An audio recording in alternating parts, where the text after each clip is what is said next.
The small nation of Georgia has been subject to Russian attacks that threaten its very existence. Some Americans, when they read this news, may wonder where Georgia is or why we should care about the conflict between Georgians and the Russian army.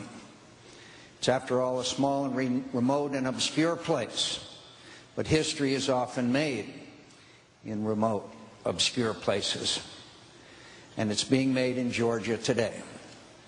Georgia itself, my friends, a long and remarkable history. It was a 4th century convert to Christianity, one of the first nations on earth to convert to Christianity. You go to Georgia, as I have on several times, you'll see churches that go back to the 4th and 5th century. And it's been a part of the grand sweep that compromises Western civilization, but because of their location, their history hasn't been easy. Through the centuries, it's seen invasions and attacks from Mongols, Russian, Turks, and Persians. And through it all, they maintained their language, their cultural identity, and their national pride. And as you know, they were part of the Soviet Union, the then Soviet Union, and were able to achieve their independence when the Soviet Union disintegrated. And they're facing terrible trials today, but they'll get through this too. And my friends, and I'll talk about this a little more in a minute, but they're at a strategic crossroads. There's a pipeline, an oil pipeline, Baku, Tbilisi, and Ceyhan, which brings oil from the Caspian to points west and traverses Georgia. That's the very pipeline that the Russians tried to bomb.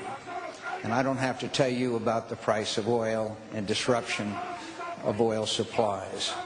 In this country, it's that little country, a country's territorial integrity, independence, and sovereignty. NATO countries reaffirmed at their summit in April that terrible violence has occurred. Now, let me just remind you exactly what's taken place here. On Friday, Russian tanks and troops moved through the Roki Tunnel, across an internationally recognized border, and into the Georgian province of South Ossetia. 2 years ago, I traveled to South Ossetia, my friends, and we went through this barricade, and as soon as we got into this place, which the Russians are maintaining hundreds and now thousands of troops, there was this huge billboard, and it said, "Vladimir Putin, our president." Have no doubt about Russian ambitions in this area. The Russian government stated it was acting only to protect Ossetians. And yet on Saturday, its bombing campaign encompassed the whole of Georgia.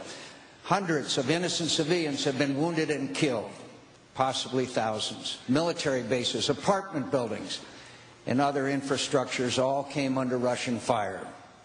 And the Russian Black Sea Fleet began concentrating off of the Georgian coast. Yesterday, before the weekend ended, Russian troops drove the Georgians out of South Ossetia and stepped up their offensive in the region of Abkhazia.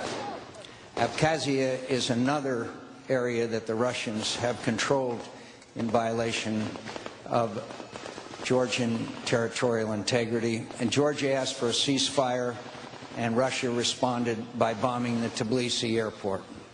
Yesterday, Russian troops advanced on one city after another.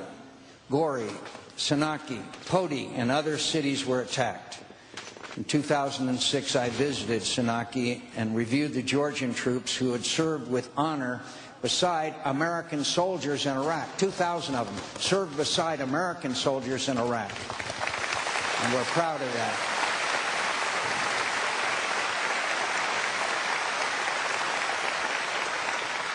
President Medvedev stated that he has halted the offensive, but reports indicate that Russian military forces have continued attacks in some areas, and the situation remains fluid and dangerous. Foreign Minister Lavrov announced that Russia seeks regime change in Georgia and that its democratically elected president, quote, better go. In the face of this threat, the leaders of Poland, Estonia, Lithuania, Ukraine, and Latvia, you know, there's a common thread there amongst them. They all suffered under Soviet domination. They've all announced that they'll travel to the region, and the French president is in Moscow in an attempt to help resolve the crisis.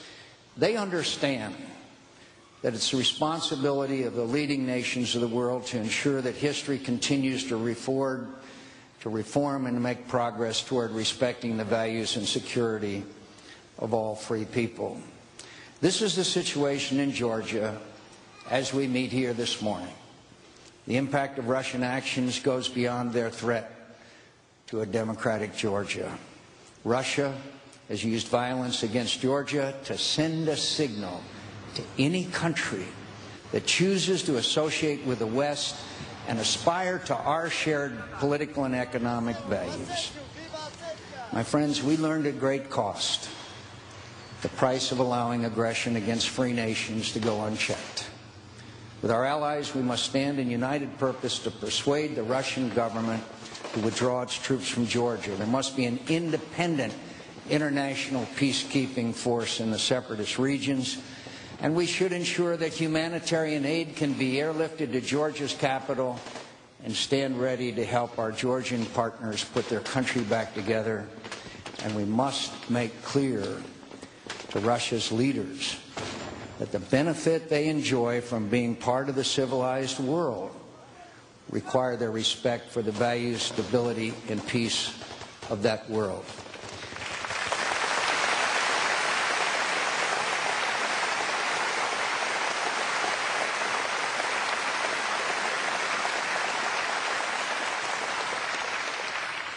My friends, today the killing goes on and the aggression goes on. Yet, I know from speaking this morning to the President of Georgia, Misha Saakashvili, who I have known for many years, that he knows that the thoughts and the prayers and support of the American people are with that brave little nation as they struggle today for their freedom and independence.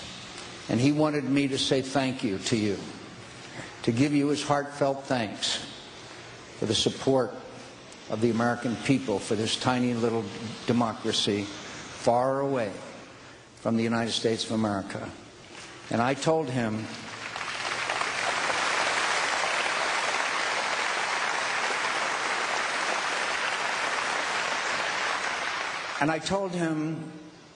that I know I speak for every American when I say to him, today we are all Georgians.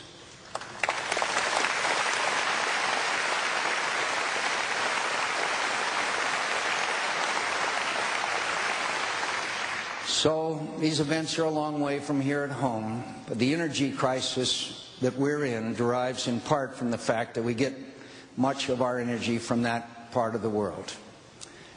The small nation of Georgia has an oil pipeline that delivers oil from the Caspian Sea to world markets. And yet another reminder that it's time we got serious about our energy crisis and stopped sending $700 billion a year overseas to countries that don't like us very much, and stop this massive transfer of wealth.